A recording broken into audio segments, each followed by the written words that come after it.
My name is Diana Monroe. I am 70 years old. My hands are quiet now, resting in the lap of my silk dress. But for 40 years, they were the fastest things in any courtroom.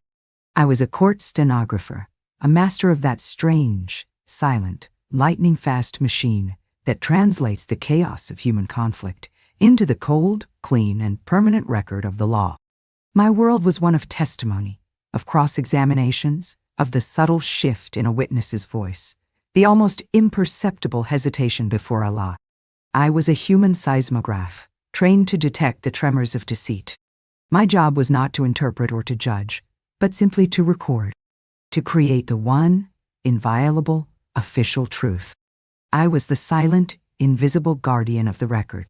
My husband, Judge Edward Monroe, was the guardian of the law itself, or so he believed. He was a brilliant, charismatic, and profoundly arrogant man. He moved through the world with the easy, unshakable confidence of someone who does not just interpret the rules, but who believes he's the rules. Our marriage, for 45 years, was a well-run courthouse. He was the judge, presiding from on high. I was his chief clerk, his bailiff, his stenographer, and his silent, ever-present jury. My sacrifice was not one of money. Edward's judge's salary was more than adequate, but it was a sacrifice of self, a complete and total subsummation of my own identity into his. I was not Diana Monroe, the woman with the highest accuracy rating in the state. I was simply the judge's wife. I managed his life with the same meticulous detail I managed a court transcript. I organized his social calendar. I vetted his clerks. I remembered the names of his colleagues' children. In the evenings, I would sit in his study as he vented about his cases, talking through his legal strategies, his frustrations, his compromises. He would confess his doubts, his shortcuts, the times he had to bend a rule to achieve the right outcome. He spoke to me as one might speak to a diary, a safe, silent vault for his secrets. He saw me not as an expert in the law, but as a feature of the room, a piece of comfortable furniture that happened to take excellent notes. I typed his rulings. My fingers, nimble from my own work, would fly across the keyboard, turning his rambling, coffee-fueled dictations into the eloquent, authoritative legal prose that would shape people's lives. I was the ghostwriter of his legacy. I did it because I believed in the institution of our marriage, in the shared project of Judge Edward Monroe. I saw my silence, my invisibility, as a necessary contribution to his greatness. I was the foundation of the courthouse, the unseen, load-bearing structure that allowed him to stand so tall. I did not realize that a foundation, to a man like Edward, is something to be taken for granted, and eventually to be built over. The day my foundation was publicly condemned and scheduled for demolition was my own 70th birthday. It was supposed to be a celebration of me, of my life. Edward, in a rare display of magnanimity, had insisted on throwing a lavish party. It was held at the city's most exclusive country club, the guest list, a veritable who's who of the state's legal and political elite. Every powerful judge, every ambitious lawyer, every influential politician was there. They came to pay their respects to Judge Monroe, of course. I was merely the occasion. I moved through the glittering crowd, a ghost in a tasteful beige dress, accepting polite, empty compliments on my special day. I felt like a defendant at her own sentencing, smiling politely while awaiting the inevitable, crushing verdict. The moment came, as I knew it would during the toasts. After a few colleagues had offered warm, amusing anecdotes, Edward, my husband of 45 years, rose to speak. He stood at the podium, a glass of champagne in his hand, looking handsome, powerful, and utterly in command. He was in his courtroom. He began by speaking of me. He said all the right things, the words polished and smooth, but utterly devoid of any real warmth. He spoke of my unwavering support, my quiet dignity, my steadfast presence at his side. He painted a picture of me as a loyal, supportive, and fundamentally passive object, a beautiful antique lamp that had illuminated his path. It was a eulogy for a life of service, delivered while I was still very much alive. And then he pivoted. The verdict was about to be delivered. But, he said, his voice taking on a new, vibrant energy, a man's legacy is not just in his past. It is in his future. It is in the bright young minds he inspires, the intellectual fires he helps to kindle. He paused, his eyes scanning the crowd, a masterful theatrical gesture. And tonight, I want to honor such a mind that challenges me, that energizes me, that reminds me of the fierce, passionate love of the law I felt as a young man. He gestured to a table near the front. "Evelyn, my dear, would you please stand?" And she stood. Evelyn Reed, a stunningly beautiful, fiercely ambitious young lawyer from the district attorney's office. She was 30 years old, dressed in a blood-red dress that stood out like a splash of fresh paint in a dusty, old museum. I had seen her name on court dockets. I had heard Edward mention her as a promising associate. I had not realized how promising. She stood there, bathed in the spotlight, a small, triumphant smile on her face. "Evelyn," Edward continued, his voice now a warm, paternal caress, a voice he had not used with me in 20 years, "is my protégée, my collaborator. She is without a doubt the most brilliant legal mind I have encountered in my entire career. She is the future, and I am so proud to be a part of her journey." He raised his glass, not to me, but to her, to Evelyn. The future of the law. The room, after a moment of stunned, confused silence, erupted in applause. They were applauding her, this young, beautiful usurper. And in that moment, I, Diana Monroe, ceased to exist. He had not just introduced his mistress. That would have been a common, vulgar betrayal. No, Edward's cruelty was far more sophisticated. He had, in front of the entire world that mattered to us, publicly and officially, replaced me. He had declared his intellectual and spiritual legacy would not be the 45 years of our shared life, but the brilliant future of his young lover. He had taken my 4 decades of silent, invisible work, my ghostwriting of his life, and he had attributed it all to a woman he had known for less than a year. I stood there, a polite, fixed smile on my face, as the applause washed over me. I felt the blood drain from my face, a cold, sickening sensation, as if my very life force were being siphoned away. I looked at him, so proud, so triumphant, so utterly oblivious to the mortal wound he had just inflicted. I looked at her, so beautiful, so victorious, her eyes shining with a naked predatory ambition. They thought I was a relic, a quiet, dignified, and fundamentally powerless old woman. They had made a catastrophic error. They had forgotten my profession. They had forgotten that for 40 years, my entire life had been about one thing: taking down the official record. And the official record of Judge Edward Monroe, the one that existed in the public consciousness, was a fiction. And I, the silent, invisible stenographer, was the only person in the world who possessed the complete, unedited, and utterly devastating transcript of the truth. The party ended. In my mind, the trial had just begun. I endured the rest of my birthday party with the practiced stoic calm of a witness giving testimony in a murder trial. I smiled. I accepted the pitying, awkward condolences of old friends who knew, but dared not say that they had just witnessed a public execution.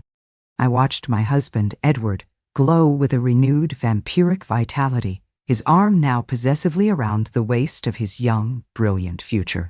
They were a supernova of arrogance and ambition, and I was a dying star, my light fading in their brilliant glare. When we returned home that night, to the large, silent house that had been the backdrop to our entire shared history, he did not apologize. He did not explain. He treated his public betrayal of me as a completely normal, rational act. "Wasn't it a wonderful evening, Diana?" he said, loosening his black tie as he walked into our bedroom. "A fitting tribute to your 70 years. A tribute?" I asked, my voice a quiet, dangerous thing I did not recognize. "Of course," he said, utterly oblivious to the ice in my tone. "And wasn't Evelyn impressive? That girl is going places. It's invigorating to be around that kind of energy." He was not just admitting his affair. He was celebrating it. He was rubbing my face in the ashes of our marriage and expecting me to admire the shine. In that moment, the wife, the woman who had loved this man, who had built her life around him, who had silently, lovingly transcribed his entire existence, finally and completely, died. She did not die with a scream or a sob. She died with a profound and profoundly liberating silence. In her place, the stenographer, the dispassionate, professional recorder of facts, took permanent control. And the stenographer looked at the man before her and saw not a husband, but a defendant. A man guilty of a lifetime of perjury against the unwritten laws of love and loyalty. And she knew her duty was not to forgive, but to create a final, definitive, and utterly truthful record. My mind, the mind that could recall verbatim testimony from a trial that had taken place 20 years ago, began to work. The humiliation, the pain, it did not vanish. It was transmuted. It became the fuel for a cold, clean, and perfectly logical engine of retribution. He thought his transgressions were hidden in the mists of time, in the private, unrecorded sanctuary of our marriage. He thought his pillow talk, his late-night confessions of judicial corner-cutting, of politically expedient rulings, of favors done for powerful friends, were ephemeral, gone like breath on a cold window pane. He had forgotten who he was talking to. I was a human recording device, and I had kept a log. My secret weapon was not a single document. It was a library. For 40 years, I had kept a personal journal. It was not a diary of feelings. It was a stenographer's log of my life. Every single evening, I would sit and record the events of the day in my own, flawless shorthand, a system of elegant swirls and lines that was as indecipherable to the untrained eye as ancient Greek. I did it out of habit, out of a professional need to order the chaos of a day into a clean, factual record. And in that record, for 40 years, I had transcribed his life. I had recorded his private, unguarded comments on every major case he had ever presided over. I could see the entries in my mind, filed away with perfect chronological clarity. March 12, 1988, Ottawa. Re. The Harrison embezzlement case. E. expressed frustration with the lack of evidence. Stated, quote, "I know the son of a bitch is guilty. I'll make sure the jury knows it too, one way or another." Pobe. P. 1997, Tarnay. Re. The waterfront zoning appeal. E. met with Senator Carlson for a private lunch. Later told me, quote, "Carlson needs this to go through. It's good for the city, and it will be very good for me when my name comes up for the appellate court next year. I'll find a way to make the legal arguments work. I'll find a way to make the legal arguments work." N. 22nd, 2011. Re. The pharmaceutical liability suit. E. was furious about the lead plaintiff's attorney. Stated, quote, "That arrogant bastard. I'm going to bury him in so many procedural motions, he'll be begging to settle for pennies on the dollar." They were a lifetime of judicial indiscretions, of ethical breaches, of a man who believed the law was a tool to be wielded for his own benefit. They were whispers in the dark that I had carved into stone. He had forgotten them all. I had forgotten nothing. My decision was made. It was not a decision of rage. It was a decision of professional duty. The official record of Judge Edward Monroe's career was a fiction. I possessed the true, unedited transcript, and it was my duty to see that it was entered into evidence. His retirement party was in 2 months. It was to be a grand affair, a celebration of his unblemished career, his legacy of integrity. It was the perfect venue. The final courtroom, my speech would be my testimony. I spent the next 2 months in a state of quiet, focused, and deeply satisfying labor. I did not move out. I continued to play the part of the dutiful, dignified, and slightly broken wife. I was polite. I was distant. I was a ghost in our house, and he, wrapped up in the excitement of his impending retirement and the thrill of his new brilliant future with Evelyn, barely noticed. While he was at the courthouse, receiving accolades and preparing to end his storied career, I was in my study, conducting the most important work of mine. I retrieved my journals from their hiding place, 40 volumes, bound in dark green leather.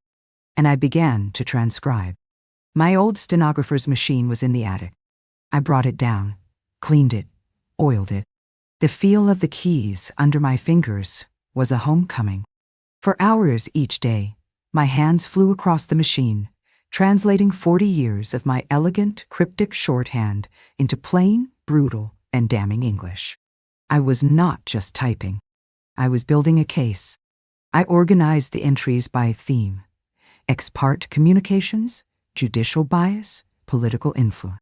I cross-referenced the entries with the official court records of the cases, which I accessed through a legal database I still had a subscription to.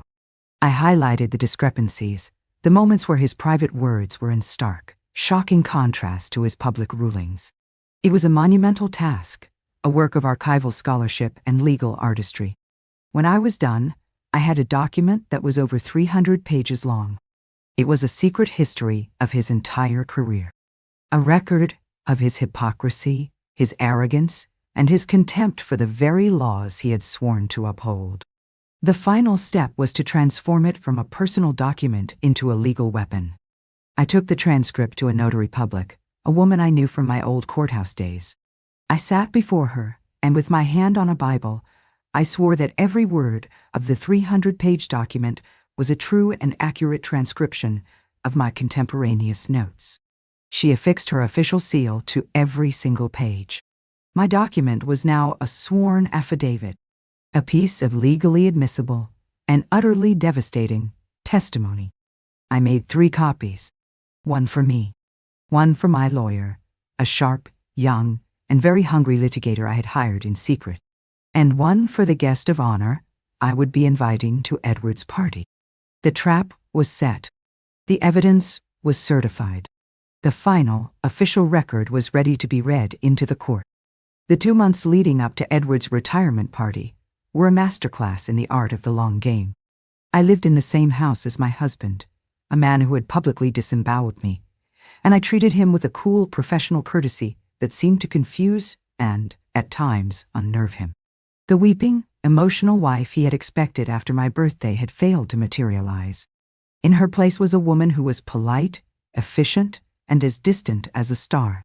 I was a stranger in his home, and my quiet, unreadable presence was a low, humming note of dissonance in the symphony of his triumph.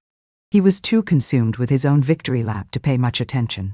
His days were filled with fawning farewell lunches and glowing newspaper profiles celebrating his legacy of jurisprudence. His evenings were filled with Evelyn, his brilliant future. He was a man at the peak of his own self-regard, a man convinced of his own untouchability. He did not see the ghost in his own house, sharpening a blade. The party was to be the grand finale, the apotheosis of Judge Edward Monroe. It was held in the grand ballroom of the city's oldest and most prestigious hotel, a room of soaring ceilings, dark wood paneling, and portraits of stern-faced men from a bygone era. It was a temple to the establishment, and tonight Edward was its god. I wore a simple, elegant black dress. It was not a dress of mourning, but of authority. It was the robe of a different kind of judge. I moved through the crowd, accepting the same polite, meaningless pleasantries as before. But tonight, I was not a victim. I was a predator, moving silently through the tall grass, my eyes fixed on my prey. My lawyer, a sharp young man named Mr. Garrett, was already there. He was my ace in the hole, a quiet, unassuming man with the eyes of a killer. He held a handsome, leather-bound briefcase. In that briefcase was my affidavit. My other special guest arrived shortly after. I had invited him myself, a quiet, personal note sent to his office. He was Judge David Chen, the head of the state's Judicial Conduct Committee. He was a man of unimpeachable integrity, a man feared and respected in equal measure. He had, I knew, a long-standing professional rivalry with Edward. He accepted my invitation with a note of his own, expressing his deepest respects for my long service to the legal community. He was sitting at a table near the front, a quiet, watchful observer. The evening progressed, a slow, inevitable march towards the final act. There were speeches, of course. A litany of powerful men, one after another, stood at the podium and lavished praise upon Edward. They spoke of his wisdom, his integrity, his profound understanding of the law. With every word of praise, the knife of my own secret knowledge twisted a little deeper. They were eulogizing a man who had never existed. Finally, it was my turn. The master of ceremonies, a sycophantic old lawyer, introduced me. And now, he boomed, to offer a few personal words about our guest of honor, the woman who has been by his side for 45 remarkable years, his wonderful wife, Diana Monroe. A wave of warm, condescending applause filled the room. The dutiful wife was coming to the stage to offer her final, tearful tribute. I walked to the podium. I did not look at Edward. I looked out at the sea of expectant faces. I smiled, a small, serene smile. "Thank you," I said, my voice clear and steady, amplified by the microphone. Edward, my husband. 45 years. It's a long time to keep a record. A small, appreciative laugh went through the room. And I am, as you all know, a keeper of records, I continued. It has been my life's work. To listen. To record. To preserve the truth in all its messy and often inconvenient detail. And as Edward closes the book on his long and storied career, I wanted to give him a special gift. A gift from one archivist to another. I have prepared a small personal transcript of my own. A kind of minority report. A memoir of his time on the bench, from the perspective of the one person who heard it all. I paused. I could feel the mood in the room shift. This was not the speech they were expecting. This was something else. I saw Edward, sitting at the head table, his confident smile faltering slightly, a flicker of confusion in his eyes. But a record, a testimony, is nothing without a proper court to receive it, I said. And so, I have taken the liberty of bringing my own legal counsel this evening. I gestured to the side of the stage. Mr. Garrett, would you join me?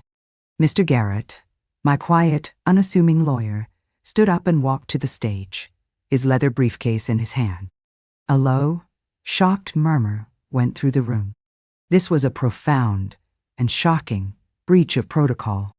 And, I continued, my voice now ringing with the cold, clear authority of a prosecutor presenting her case, as this is a matter of some judicial significance, I thought it only proper to ensure a representative of the relevant oversight body was present.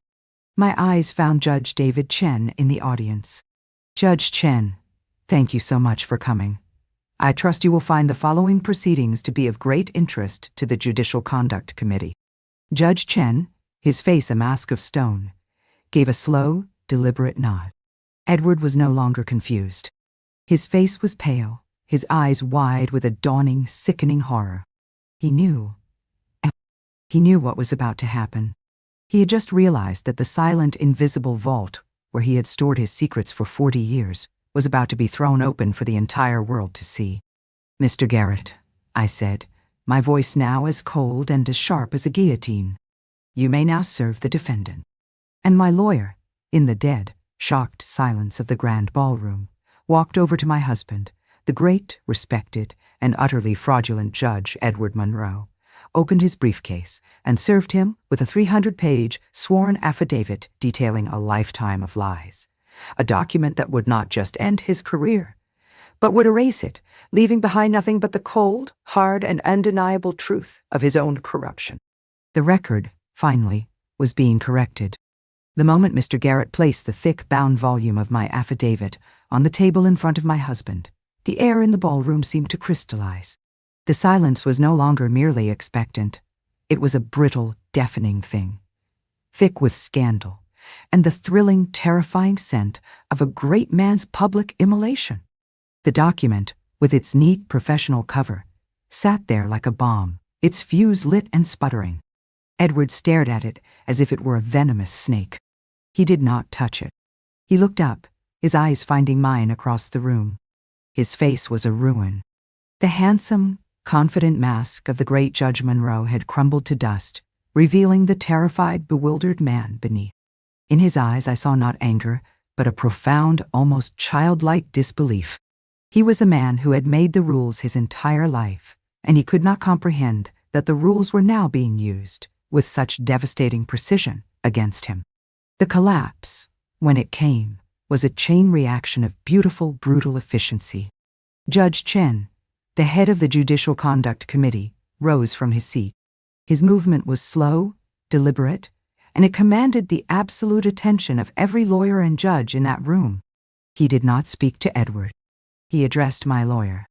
"Mr. Garrett," he said, his voice a low, authoritative baritone that needed no microphone. "Given the extraordinary nature of the allegations being presented, I would ask that you provide my office with a copy of that affidavit first thing in the morning. The committee will be opening a formal investigation into the conduct of Judge Edward Monroe, effective immediately. It was a legal death sentence, delivered in the calm, professional language of the court. The investigation, the public hearings, the subpoenas, the entire grinding, soul-crushing machinery of a judicial conduct review was now in motion. Edward's legacy was not just tarnished. It was about to be sandblasted down to the bare, ugly metal. Then the second pillar of his world crumbled. Evelyn Reed, his brilliant future, the young, ambitious lawyer in the blood-red dress, stood up. Her face was pale, her eyes wide with a look of pure, animal panic. She was not looking at Edward with love or loyalty. She was looking at him as a liability, a toxic asset that was about to poison her own carefully managed career. Without a word, without a backward glance, she turned and walked, quickly and silently, out of the ballroom. The future had just abandoned the past. The guests, seeing their cue, began to flee, not with the chaotic panic of the architect's party, but with the quiet, orderly retreat of rats leaving a sinking ship. They were members of the legal establishment, and they knew to distance themselves from a scandal of this magnitude. They streamed out of the room, their faces averted, their polite goodbyes left unsaid. In the space of 10 minutes, the grand ballroom, once filled with the power and prestige of the city, was nearly empty. All that was left was the wreckage, the half-empty glasses, the wilting floral arrangements, and my husband, a broken king sitting alone at his throne-like table, staring at the written record of his own ruin. I walked off the stage. I did not go to him. There was nothing left to say. The official record, my final, perfect transcript, had been read into the court. I had done my duty. I had been the faithful, final, and brutally honest stenographer of his life. Mr. Garrett met me at the door. "Diana," he said, his young face alight with a mixture of awe and professional admiration. "That was the most remarkable piece of litigation I have ever witnessed." "It wasn't litigation, Mr. Garrett," I replied, my voice quiet and weary. "It was a correction. A simple, long-overdue correction of the record." I walked out of that hotel, out of that life, and I did not look back. The courthouse was, for me, finally, and forever, adjourned. My old life ended that night, in a ballroom that smelled of fear and abandoned champagne. My new life began the next morning with the quiet, satisfying act of packing a suitcase. The divorce was not a battle. It was a surrender. Edward, facing a judicial conduct investigation that would strip him of his pension and his reputation, and a divorce settlement that would be based on a 40-year record of his own bad faith, did not fight.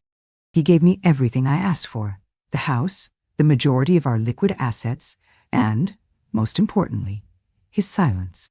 He signed the papers, a man reduced from a judge to a mere defendant, and then he disappeared from my life. I heard much later that he had moved to a small town in Florida, a disgraced, disbarred, and forgotten man. His legacy, the thing he had prized above all else, was a footnote in a legal ethics textbook. I sold the large, imposing house. It was a courthouse, not a home, and it was filled with the ghosts of 1,000 bitter testimonies. I took my share of our assets, a considerable sum, and I created a new life, a life that was, for the first time, entirely my own. I did not want to retire into a world of quiet, passive leisure. The woman who had taken the stage at that party, the woman who had found her own voice after 45 years of silence, did not want to be quiet again. The stenographer, the silent recorder, had discovered that she had her own story to tell. I founded a small, non-profit organization. It is called the Record Keepers. We work with women who are leaving abusive relationships, but we offer a different kind of support. We do not just provide shelter or counseling. We provide them with the tools of my trade.